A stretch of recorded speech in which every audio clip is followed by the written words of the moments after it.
नमस्कार दोस्तों, स्वागत है आपका अपने YouTube channel study with Dhananjay में। तो दोस्तों आज हम करेंगे हिंदी के वर्णमाला से वन लाइनर प्रश्न, जो यहाँ पर इस प्रकार है। पहला है, व्यवस्थित वर्ण समूह को क्या कहते हैं? वर्णमाला कहते हैं। मात्रा के आधार पर वर्ण कितने प्रकार के होते हैं? 3 प्रकार के, ह्रस्व, दीर्घ और प्लुप्त। और मूल रूप से स्वर कितने प्रकार के होते हैं? 2 प्रकार के। और कालक्रम मतलब मात्रा के आधार पर कितने होते हैं? 3 प्रकार के, ह्रस्व, दीर्घ और प्लुप्त स्वर। मूल दीर्घ स्वर सजातीय स्वर होते हैं। जो मूल दीर्घ स्वर होते हैं वो सजातीय स्वर होते हैं। सजातीय स्वर किसे बोलते हैं? जो एक ही वर्ण से बनते हैं। जैसे अ प्लस अ क्या हो गया? आ। ई प्लस ई क्या हो गया? बड़ी ई। ये क्या होते हैं? सजातीय स्वर। एक ही अक्षर से बनने वाले स्वरों को क्या बोलते हैं? सजातीय दीर्घ स्वर। इसके बाद क्या होता है? इसके बाद है संयुक्त दीर्घ स्वर। यहाँ पे दीर्घ स्वर होना था, दीर्घ स्वर। संयुक्त दीर्घ स्वर क्या होते हैं? विजातीय। जो संयुक्त दीर्घ स्वर होते हैं क्या क्या होते हैं? ए क्या होते हैं? ए, आई, ओ और आओ। ठीक है, ये क्या है? संयुक्त दीर्घ स्वर। अभी किस किस से मिलकर बने होते हैं? ये बने होते हैं अ प्लस ई। क्या है? ए।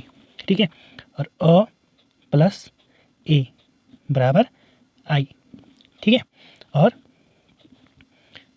अ प्लस ओ बराबर ओ।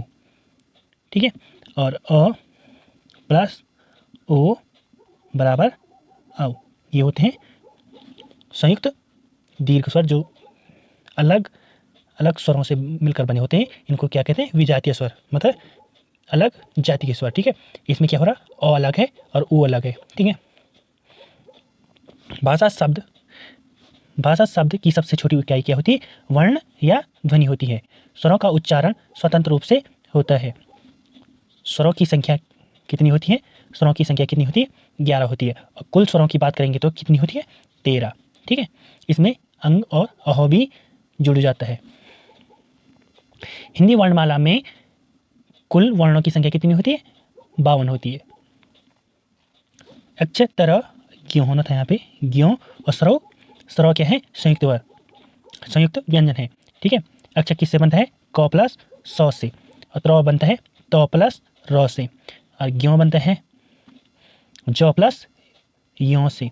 और स्र बनता है तालव्य स प्लस र से। ठीक है, य और वो क्या है? अर्धस्वर। क्योंकि इनमें कभी व्यंजन का अर्थ निकल के आता है, कभी इनमें स्वरों का अर्थ निकल के आता है। हिंदी शब्दकोश में अंग और वर्ण से पहले आता है। अब अंग और वर्ण से पहले आता है, इसका कहने का मतलब है जो हिंदी शब्दकोश है यानी कि डिक्शनरी है, तो इसमें क्या है? जो जैसे हम लिखेंगे अंकित, ये किससे आएगा? ये अ वर्ण से।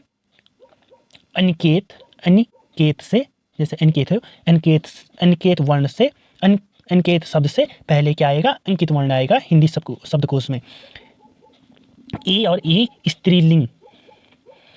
ए और ई एवं री होना था यहाँ पे, वहाँ पे त्र हो गया, त हो गया। ई और री क्या है? हमेशा क्या होते हैं? सदैव क्या होते हैं? स्त्रीलिंग वर्ण होते हैं। और जो शेष वर्ण होते हैं वो क्या होते हैं? पुल्लिंग वर्ण होते हैं। ड, य, ण, न, म क्या है? नासिक्य वर्ण है, अतः इनका उच्चारण स्थान क्या है? नासिक्य भी होता है। और इनको अलग नाम क्या दिया जाता है? इनको नाम दिया जाता है पंचमाक्षर। ठीक है, इन्हें अनुनासिक, अभी क्या बताया? अनुनासिक वर्ण भी इनको कहते हैं। और ह क्या है?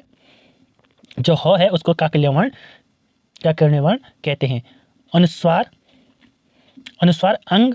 अंग होता है और विसर्ग को अह बोला जाता है।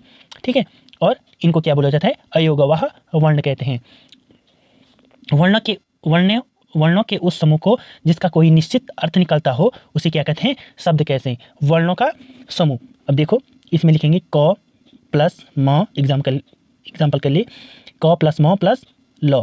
अब इन वर्णों को हम क्या करेंगे, मिलाएंगे तो क्या हो जाएगा, कमल। ये क्या बना, एक शब्द बना। ठीक है, आ उ ई क्या है, मूल क्या है, ये दीर्घ स्वर है। ए आई कंठ तालव्य या कंठ प्लस ताल वर्ण है, इनका उच्चारण स्थान क्या है, कंठ तालव्य। अभी मैंने बताया था यहाँ ऊपर पे जो ए है वो किस किस से मिलकर बना होता है, अ प्लस ई से, और आई बना होता है अ प्लस ए से बना होता है क्या, आई। ओ औ कंठ ओष्ठ वर्ण है, इनका उच्चारण स्थान कंठोस्थ है। ठीक है, अब औ किससे मिलकर बना होता है, औ बना होता है ओ प्लस ऊ से।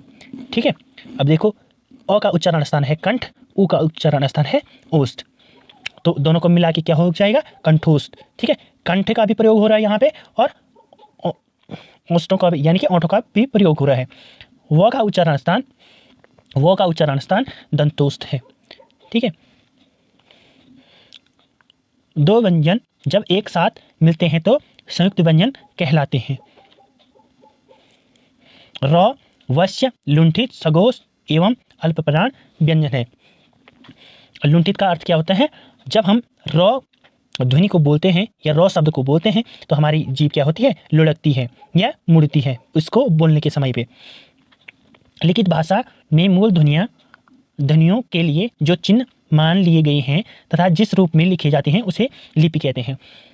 जो हिंदी वर्णमाला में जो चिन्ह हैं, आ की मात्रा, ई की मात्रा, ऊ की, छोटी ऊ की मात्रा, बड़ी ऊ की मात्रा, जो ये चिन्ह हैं और इनका प्रयोग लिखने में किया जाता है तो उसे क्या कहते हैं, उसे ही लिपि कहा जाता है।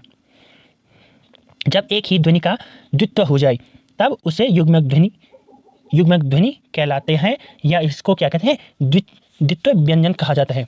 ठीक है, जैसे क्या है इसमें एग्जाम्पल, दिक्कत, प्रसन्नता, और एक नॉर्मल से क्या है, दिल्ली। अब कैसे मानेंगे इसको द्वित्व व्यंजन, कैसे, आधा लॉ यहाँ पे, पूरा लॉ यहाँ पे, दोनों व्यंजन क्या है, एक ही ध्वनि, लॉ और लॉ, क और क, न और न शब्द आ रहे हैं, व्यंजन आ रहे हैं, तो यहाँ पे क्या हो गया, यहाँ पे बन जाएगा क्या है, द्वित्व शब्द या द्वित्व व्यंजन बन जाएगा।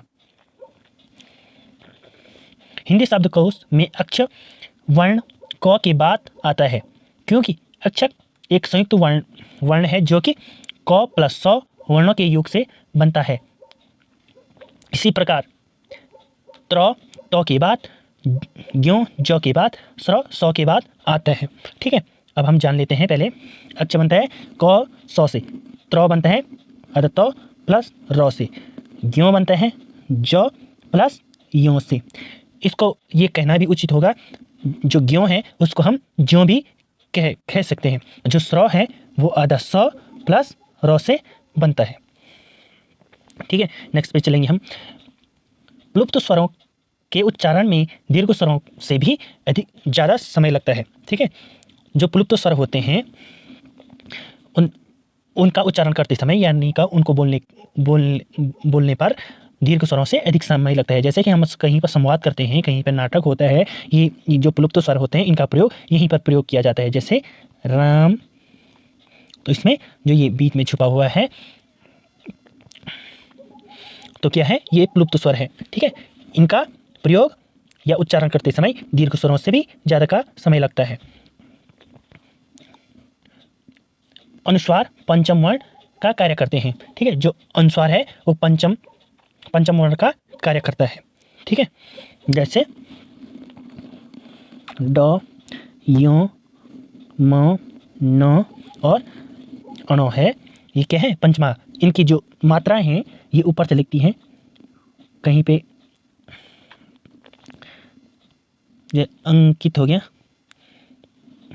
तो इसमें किसकी मात्रा लग रही है, ड की, अंकित। ठीक है, तो आज के लिए बस इतना ही, बने रही वीडियो में।